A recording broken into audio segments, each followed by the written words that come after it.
আসসালামু আলাইকুম সম্মানিত ভিউয়ার্স, আশা করি সবাই ভালো আছেন। আমি ডাক্তার আকলিমা আক্তার, কর্মরত আছি ইউনিটেড হসপিটাল, দক্ষিণ বনশ্রী, ঢাকা। আমাদের জীবনে একবারও মাথা ব্যথা হয়নি এটা মনে হয় কোনোভাবেই সম্ভব নয়। অনেকের আবার খুব ফ্রিকোয়েন্টলি মাথা ব্যথা হয়ে থাকে। মাথা ব্যথা অসংখ্য ধরনের হয়ে থাকে এবং এর কারণও রয়েছে অসংখ্য। প্রথমে বলছি কিছু কমন কিছু ধরন এবং তারপর আলোচনা করবো এর কারণগুলো নিয়ে। কমন টাইপগুলোর মধ্যে number 1 tension headache, number 2 migraine headache, number 3 cluster headache, number 4 sinusitis headache, number 5 cold stimulus headache, number 6 hang over headache. এগুলো হলো মাথা ব্যথার ধরন। এখন বলবো কি কি কারণে মাথা ব্যথা হতে পারে। প্রথমেই আসা যাক ইয়াং জেনারেশনদের ব্যাপারে। ওনারা দিনের বেশিরভাগ সময় কাটান স্ক্রিনে, মানে হয় মোবাইলের স্ক্রিনে, না হয় ল্যাপটপে, না হয় কম্পিউটারে, না হয় টিভি স্ক্রিনে। যত বেশি স্ক্রিন টাইম তত বেশি মাথা ব্যথা এবং তত ফ্রিকোয়েন্টলি মাথা ব্যথা হচ্ছে। এবং এই স্ক্রিন টাইম হচ্ছে টেনশন হেডেকের একটা কারণ। তাহলে আমাদের ইয়াং জেনারেশনদের মাথা ব্যথার মেইন কারণ হচ্ছে স্ক্রিন টাইম।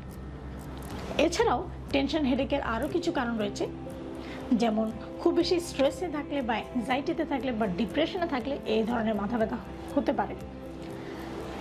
মিসড মিল মানে কোনো বেলায় যদি খাবার বাদ যায় সেক্ষেত্রে এই মাথা ব্যথা হতে পারে। পোর পোস্টার, ফ্যাটিক এবং সাইনাস ইনফেকশনও এই স্ট্রেস হেডেক হতে পারে। ডিহাইড্রেশন এবং ক্যাফেনের জন্যও হতে পারে।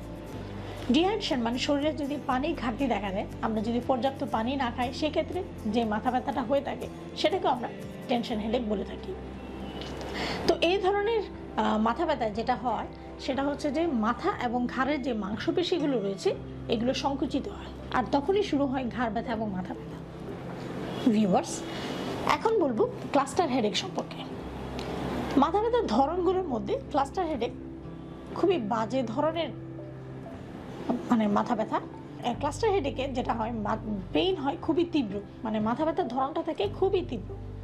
এবং এই ক্লাস্টার হেডেকে যখন হেডেক শুরু হয় তখন সেটা দিনে কয়েকবার হতে পারে এবং সেটা কন্টিনিউ করতে পারে সপ্তাহ এবং মাস পর্যন্ত।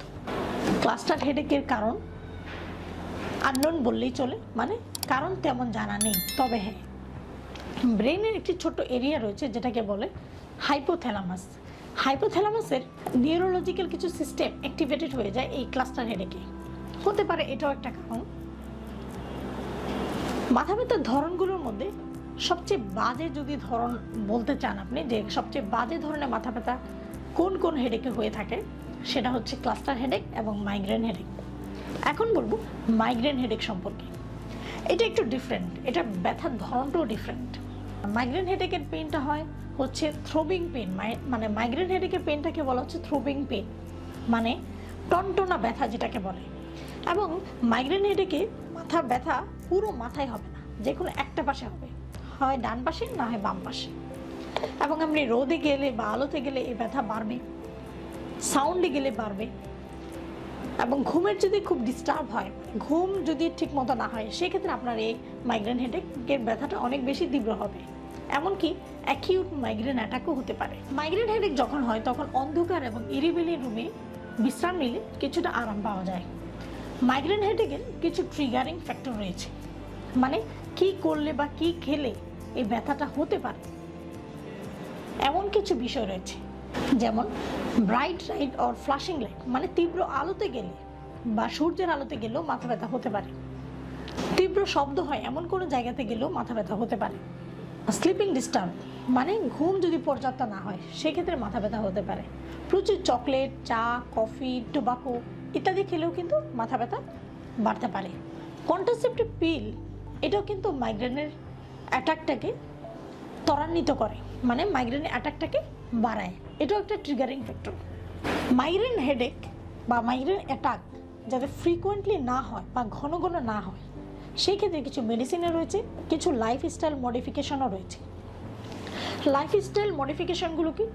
যেমন আমি যে ট্রিগারিং ফ্যাক্টরগুলো বললাম যে এই কারণে মাইগ্রেন অ্যাটাক হতে পারে, এই ট্রিগারিং ফ্যাক্টরগুলো খেয়াল রাখতে হবে। যেমন সূর্যের আলোতে বা তীব্র আলোতে গেলে সেক্ষেত্রে সানগ্লাস ইউজ করে যাবেন। তীব্র শব্দ হয় এমন কোনো জায়গাতে মানে না যাওয়ার চেষ্টা করবেন, গেলেও খুব কম যাওয়ার চেষ্টা করবেন। ঘুম যাতে কোনোভাবে ডিস্টার্ব না হয় বা পর্যাপ্ত হয় সেদিকে খেয়াল রাখবেন। প্রচুর পরিমাণে চা, কফি, তামাক এই সমস্ত জিনিস থেকে বিরত থাকবেন বা একটু কম খাবেন, সেক্ষেত্রে আপনার মাইগ্রেন অ্যাটাকটা কিছুটা কম হবে। যদি জন্ম নিয়ন্ত্রণের জন্য পিল ইউজ করে থাকেন এবং এই পিলের জন্য যদি মাইগ্রেন অ্যাটাক খুব ফ্রিকোয়েন্টলি হয়, সেক্ষেত্রে আপনাকে জন্ম নিয়ন্ত্রণের এই পিল বাদ দিয়ে অন্য কোনো পদ্ধতি নিতে হবে। তো এগুলো হচ্ছে প্রিভেন্টিভ স্টেপ। এই স্টেপগুলো যদি ফলো করেন বা খেয়াল করেন, তো সেই ক্ষেত্রে মাইগ্রেনের অ্যাটাক আপনার খুব ফ্রিকোয়েন্টলি হবে না। এছাড়া কিছু মেডিসিনও রয়েছে, সেটার জন্য অবশ্যই আপনি ডক্টরের পরামর্শ নেবেন এবং সেই অনুসারে মেডিসিনগুলো খাবেন। যত ধরনের মাথা ব্যথা রয়েছে, মোটামুটি সব মাথা ব্যথার ট্রিটমেন্ট একই রকম। যখন তীব্র মাথা ব্যথা হবে তখন একটি পেইন কিলার খেতে হবে। অবশ্যই ডক্টরের পরামর্শ নিয়ে আপনাকে পেইন কিলারটা খেতে হবে। এবং যখন আপনার মাথা ব্যথা হবে, আপনি চেষ্টা করবেন কোনো নিরিবিলি এবং অন্ধকার রুমে রেস্ট নেওয়ার জন্য। নিরিবিলি এবং অন্ধকার রুমে 1-2 ঘন্টা রেস্ট নিলে সেক্ষেত্রে ব্যথাটা কিছুটা কমে যাবে। আবার আপনি হট কম্প্রেশন বা কোল্ড কম্প্রেশনে দিতে পারেন। মানে যখন আপনার মাথা ব্যথা হবে, আপনি ঘাড়ে বা মাথায় আপনি গরম বা ঠান্ডা সেকা দিতে পারেন, সেক্ষেত্রে আপনার ব্যথা কিছুটা কমবে। অনেকে আবার ম্যাসেজ করতে পছন্দ করে, তো ম্যাসেজ করলেও ব্যথা কিছুটা কমতে পারে।